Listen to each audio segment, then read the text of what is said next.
Oh, is it that for six? Oh, it's a beauty! Sachin Tendulkar के बल्ले से निकला ये छक्का दुनिया के लिए भले ही सिर्फ एक छक्का हो, पर एक गेंदबाज के लिए उसे दिया गया एक ऐसा सबक है जिसे वो गेंदबाज पूरी जिंदगी याद रखेगा। क्योंकि एक और जहां इस एक छक्के ने सचिन तेंदुलकर को जीनियस बना दिया, वहीं दूसरी ओर इस छक्के ने एक गेंदबाज का करियर खत्म कर दिया। वो गेंदबाज था इंग्लैंड का एंड्रू कैडिक। सचिन का ये छक्का कैडिक के करियर पर एक तमाचे की तरह लगा था, जिसके बाद कैडिक ने दोबारा कभी सचिन को ललकारा नहीं। दरअसल कैडिक को अपनी तेज गेंदबाजी पर सबसे ज्यादा गुरूर था, लेकिन उसकी एक गलतफहमी उसका करियर ले डूबी। और उसकी गलतफहमी यह थी कि वो दुनिया के सबसे महान बल्लेबाज को अपने बाउंसर से डरा सकता था। उसने सीधे तौर पर सचिन को ललकारा था, लेकिन वो भूल गया था कि उसने जिस खिलाड़ी को ललकारा है, उस खिलाड़ी ने न जाने कितने ही गेंदबाजों के छक्के छुड़ाए हैं और कितनों के तो करियर ही खत्म कर दिए। दरअसल इस कहानी की शुरुआत होती है 2003 वर्ल्ड कप के दौरान इंडिया वर्सेस इंग्लैंड मैच से ठीक एक दिन पहले, जिसमें कैडिक ने सचिन की बल्लेबाजी पर सवाल उठाते हुए कहा था, भले ही सचिन ने नामीबिया के खिलाफ शतक बनाया हो, पर सचिन उतना भी कोई खास बल्लेबाज नहीं है। बाकी बल्लेबाजों की तरह ही वह भी एक सामान्य सा बल्लेबाज है। अगर वो ओपनिंग करने आया भी तो अच्छा है, मैं उसे जल्दी आउट कर पाऊंगा। मेरी बस एक तेज बाउंसर इस मैच में सचिन का काम तमाम कर देगी। ये बातें कैडिक ने प्रेस कॉन्फ्रेंस में कही थी। कैडिक ने ये बातें उस महान बल्लेबाज के बारे में कही थी जिसने 34 साल के कैडिक के उम्र के बराबर तो शतक लगा रखे थे। बात सीधी थी, उस गेंदबाज ने क्रिकेट के भगवान को सीधे तौर पर ललकारा था। अगर कोई और खिलाड़ी होता तो शायद कैडिक के इस बड़बोलेपन के जवाब में मीडिया में कुछ ना कुछ जरूर बयानबाजी कर देता, पर ये थे सचिन, जो बोलने में नहीं बल्कि हमेशा करने में विश्वास रखते थे।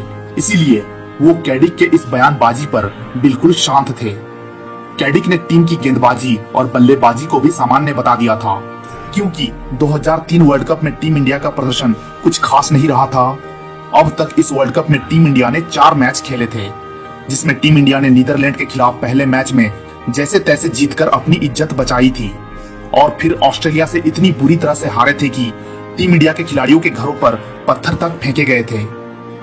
हालांकि इसके बाद टीम इंडिया ने जिम्बाब्वे और नामीबिया जैसी कमजोर टीमों के खिलाफ जीत जरूर हासिल की, लेकिन टीम इंडिया का असली इम्तिहान अभी बाकी था, क्योंकि अगला मैच इंग्लैंड के खिलाफ था।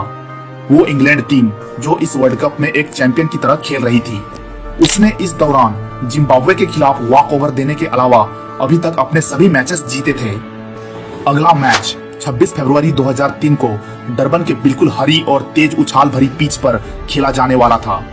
पिच देखकर पता लग रहा था कि कैडिक ने एक दिन पहले सचिन को बाउंसर पर आउट करने की चुनौती क्यों दी थी।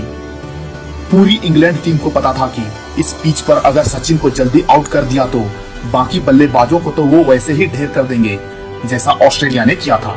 खैर, मैच शुरू हुआ और सचिन सहवाग की सलामी जोड़ी बल्लेबाजी के लिए मैदान पर पहुंची। स्टेडियम भी दर्शकों से खचाखच भर चुका था। पूरे क्रिकेट जगत को आज इंतजार था सचिन और कैडिक के बीच होने वाले इस जंग का, और हुआ भी कुछ ऐसा ही। पहला ओवर डालने आए एंड्रू कैडिक की दूसरी ही गेंद पर सचिन ने चौका मारकर कैडिक को अपने इरादे जाहिर कर दिए थे। हालांकि इसके बाद तेज और बाउंसी विकेट को ध्यान में रखते हुए सचिन और सहवाग थोड़ी देर संभलकर खेलते रहे, लेकिन मैच के 9वें ओवर पर कैडिक एक बार फिर सचिन को गेंदबाजी करने आते हैं, जहां सचिन कैडिक को अपना करारा जवाब देते हैं। ओवर की पहली गेंद पर सचिन पहले तो कैडिक को चौका जड़ देते हैं, जिससे कैडिक बौखला जाते हैं और गुस्से में आकर अगली गेंद सचिन को बाउंसर मारते हैं। लेकिन इसके लिए पहले से ही तैयार सचिन इस गेंद को एक दमदार पुल शॉट लगाते हैं, जो हवा में उड़ता हुआ स्टेडियम के पार पहुंच जाता है। और ये था जवाब सचिन का कैडिक को उसके बेतुके बयानबाजी के लिए। सचिन के बल्ले से निकला ये छक्का उनकी क्लास, उनकी टाइमिंग और उनकी बेहतरीन बल्लेबाजी को दर्शा रहा था। स्टंप से बाहर उछाल लेती हुई गेंद को मिड विकेट के ऊपर से स्टेडियम के बाहर छक्का मार देना, ये तो बस सचिन ही कर सकते थे। हालांकि इसके बाद भी सचिन नहीं रुके और उन्होंने कैडिक के अगले ओवर में भी 3 चौके जड़ते हुए इस गेंदबाज की सारी हैकड़ी निकाल डाली। कैडिक के हर आक्रमण का सचिन मुंहतोड़ जवाब दे रहे थे। हालांकि सचिन इस मैच में ज्यादा बड़ी पारी तो नहीं खेल पाए, लेकिन अपने 50 रनों की पारी के दौरान उन्होंने इंग्लिश गेंदबाजों की जमकर खबर ली, जिसमें कैडिक के 19 गेंदों पर कूटे हुए 36 रन भी शामिल है। बेशक सचिन इस मैच में बड़ी पारी नहीं खेल सके, लेकिन जो शानदार शुरुआत उन्होंने टीम इंडिया को दी, उसकी बदौलत इस फास्ट पिच पर भी टीम इंडिया आखिरकार 250 के फाइटिंग स्कोर पर पहुंचने में कामयाब हो गई।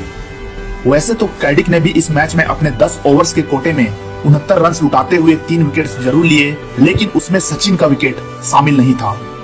कैडिक का तिलमिलाया हुआ चेहरा उसके दर्द को आसानी से बयां कर रहा था, और उसके इस दर्द पर नमक छिड़कने का काम किया आशीष नेहरा ने, जो इंग्लैंड टीम पर कहर बनकर टूट पड़े थे। इस दौरान उन्होंने अपने 10 ओवर्स के कोटे में 2 मेडन सहित केवल 23 रन खर्च करते हुए 6 इंग्लिश बल्लेबाजों को पवेलियन की राह दिखाई, जिसकी मदद से भारत ये मैच 82 रनों के बड़े अंतर से जीतकर सुपर 6 के लिए क्वालिफाई करने में कामयाब रहा। वहीं इंग्लैंड इस हार की वजह से सुपर 6 की रेस से बाहर हो गया था। जहां कैडिक मैच के एक दिन पहले टीम इंडिया की बल्लेबाजी और गेंदबाजी को सामान्य बताकर मजे ले रहे थे, उसी टीम इंडिया के खिलाड़ियों के सामने उसकी टीम ने घुटने टेक दिए थे। तो ये थी कहानी उस जंग की, जब एंड्रू कैडिक की ललकार का जवाब सचिन ने अपने बल्ले से दिया था। सचिन का ये जवाब कैडिक को कितना महंगा पड़ा होगा, इस बात का अंदाजा आप इसी बात से लगा सकते हैं कि इस वर्ल्ड कप के बाद इंग्लैंड टीम ने उसे फिर कभी नेशनल टीम में शामिल नहीं किया, और इस तरह उसका इंटरनेशनल करियर ही खत्म हो गया।